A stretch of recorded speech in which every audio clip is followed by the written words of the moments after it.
começa a vibrar 450 vezes por segundo, nosso olho não tem tanta percepção disso, só que a gente vê que está vibrando por quê? Porque a areia está vibrando, certo? Então a placa está vibrando também. Agora, vocês lembram na corda, que tinha um momento em que tinha um ponto destrutivo na corda? O ponto destrutivo é onde você não tinha oscilação nenhuma, certo?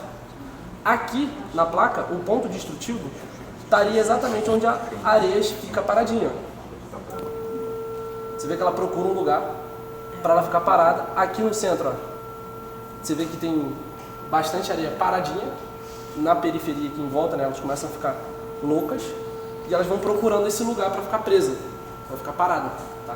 Então, aqui onde está sendo formada a figura da areia, é onde você tem a interferência destrutiva das ondas na placa. Tá?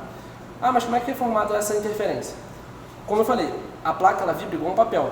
Então essa onda ela vai se propagando por toda a placa, nas duas dimensões, né? Para lá, para cá, em todas as direções.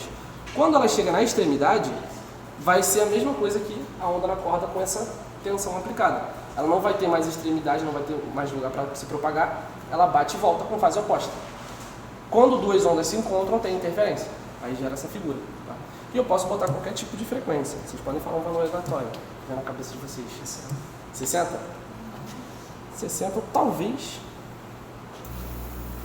É bem raro. Caraca!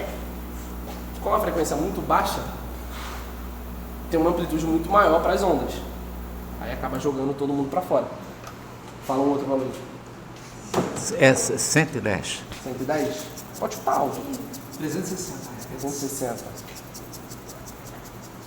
Vou botar 110, 360. 1000. 110. Fica meio estranho. Beleza. 360. Já começa a tomar forma de alguma coisa. E fez uma figura. Bonitinho. Qual foi a outra que falaram? 1000, né? 1000.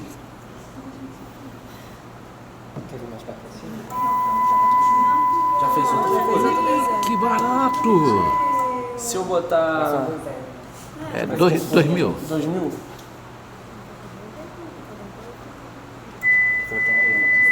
Fica um barulho muito agudo, porque é uma frequência muito alta. Não faz quase. Mas ele muda. Já está com amplitude máxima aqui. Deixa eu botar 1900. Fica uma amplitude bem baixinha. Mas você repara que conforme eu aumento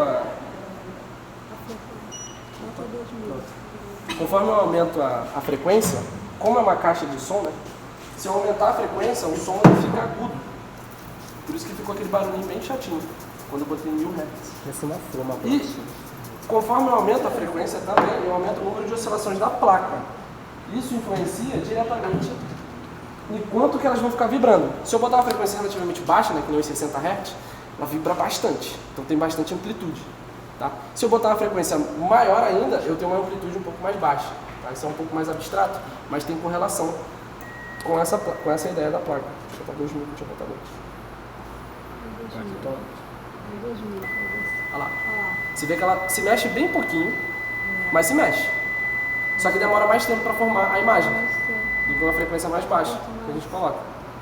Foi? Exatamente. Forma a imagem, né? Cada frequência gera um tipo de imagem. Só que com uma corda, né? Essa placa vai ter os harmônicos, que a gente chama. Os harmônicos eles estão compreendidos numa faixa de frequência pequena aqui, por conta da dimensão do problema e tudo mais. Só que você tem os tipos de harmônicos para cada tipo de placa, né? Uma placa circular, uma placa quadrada, tá? O que são esses harmônicos, né? O que são esses harmônicos? São as figuras, perfeitamente bonitinhas aqui, tá? Se eu jogar uma figura, por exemplo, ele falou 60 Hz, gera uma figura mais ou menos. Se eu botasse 67, provavelmente formaria uma imagem. Ali é o harmônico. Então se eu botar 68, foge do harmônico e fica meio estranho. Tá?